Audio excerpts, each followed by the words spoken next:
Good morning, everyone. It's Stephen Whiteside here from the uptrend.com with your morning market outlook for Friday, May 29th, 2026. Well, this is the last trading day of the month, and of course, we always expect the market to have a bullish bias going into month end.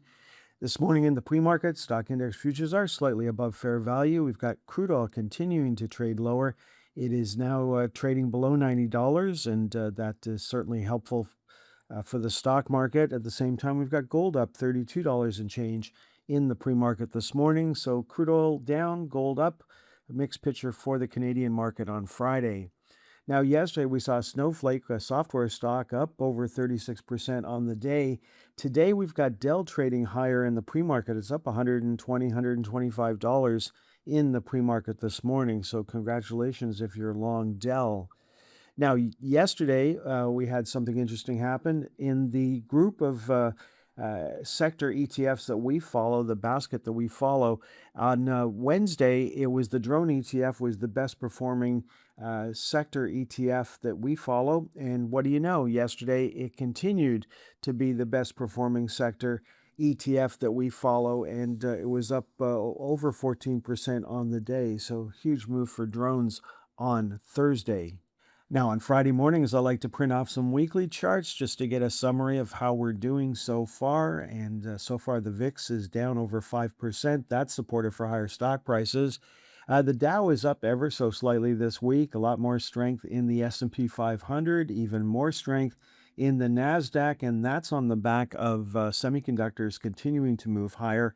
So that certainly looks like a parabolic move for the semiconductors, which often helps mark a market top, but we're not seeing any negative action coming into Friday's trading action.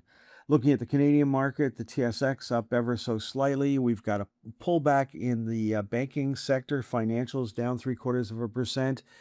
We've got energy stocks down 5.79%, while gold stocks are up over 2% on the week. So certainly no trend changes for the energy or gold sector based on the trading action we've had so far this week.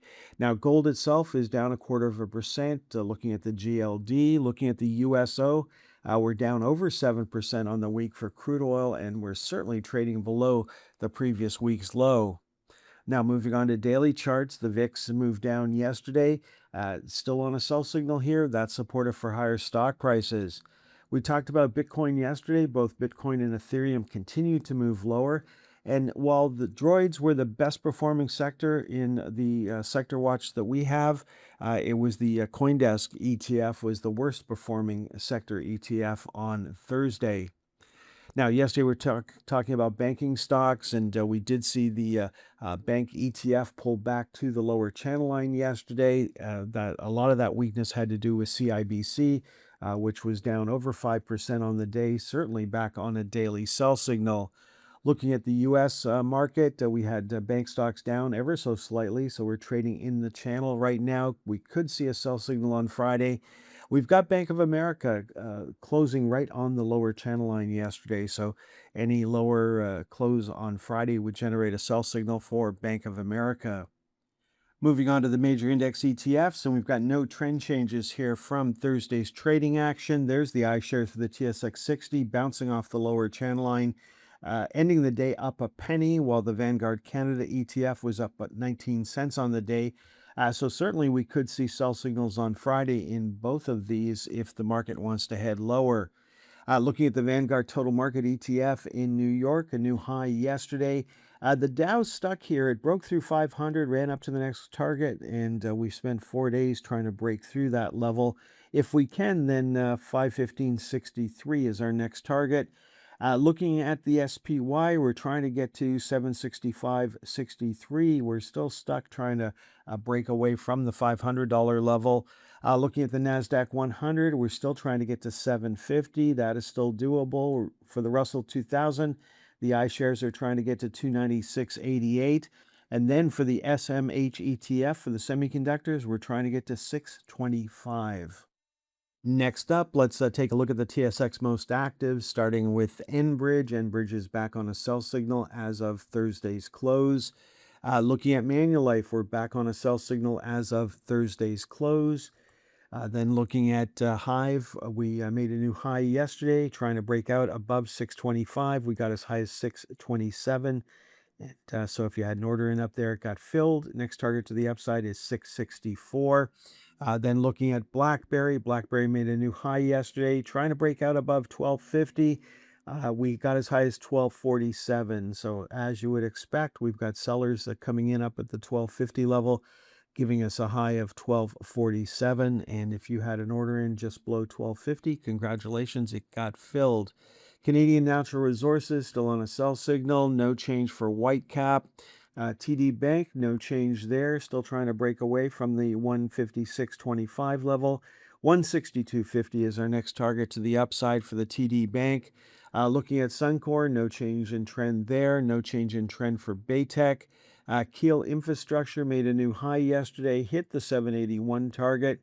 If we can keep going from there, then you can see 781 was our next target to the upside on the weekly chart. This is based on last weekend's chart.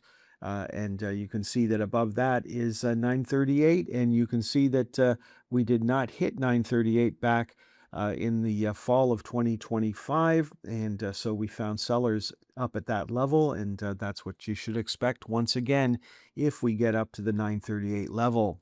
Looking at Shopify, Shopify had a nice move up yesterday, up over 7% on the day. Nice move. We're still trading below the flypaper channel though, so expectations are limited. And we ran into the 50-day moving average yesterday, and that held us in check. Let's finish off this morning's presentation taking a look at the New York most actives from Thursday's trading action. Well, there's Ondas jumping higher yesterday, up over 22%, heading up towards the highs from back in January. No change in trend for NVIDIA, still on a sell signal here. We've got Nokia still on a buy signal, having trouble breaking out above 1563. If we can continue higher from here, then 1719 is our next target based on the weekly chart. Looking at Ford, remember Ford had trouble getting up over 1484. That was resistance that was tested twice. The third time we finally got through it. We've moved up. We're heading towards 1719 as our next target to the upside for Ford. No change in trend for Intel. New high yesterday for Plug Power. Caesars Entertainment, not a stock that's usually at the top of the most active list, but here we are. Technically, we're heading towards 31.25. High of the day yesterday was 29.25, so we still haven't broken out above 30. And you can see back in March there that we started to fade, getting up towards the 31.25 level. Looking at Rigetti, no change in trend there. We almost took out the high from a few days ago.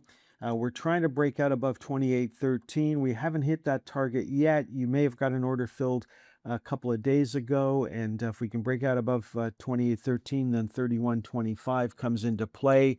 There's Supermicro up yesterday. It was up over 8%, and we're trying to get to 43.75. Got as high as 43.55 yesterday. If we can take that out, then $50 would certainly come into play for Supermicro. Then looking at Marvell, we made a new high on Wednesday, a little pullback there on Thursday, still closing higher on the day. We're trying to break away from 200. We're having trouble doing that. We took a run on Wednesday and completely reversed. So here we are trying to get up to 225 if we can break away from the $200 level. Okay, folks, that is all for this morning's presentation, and that's all for me for this week. If you're a member, we'll be posting a video on Sunday. If you're not a member, then meet us back here on Monday morning, and we'll take a look at what happened on Friday. Thanks for tuning in until the very end of today's stock market timing educational video. If you found the content valuable, don't forget to express your support by hitting the like button, leave a comment, sharing with your friends, and subscribing to our channel for more insightful updates. Remember, in the world of stocks, timing is crucial, and following the trend can be your greatest ally. If you would like more information on how we can help you better time the stock market, please visit theuptrend.com.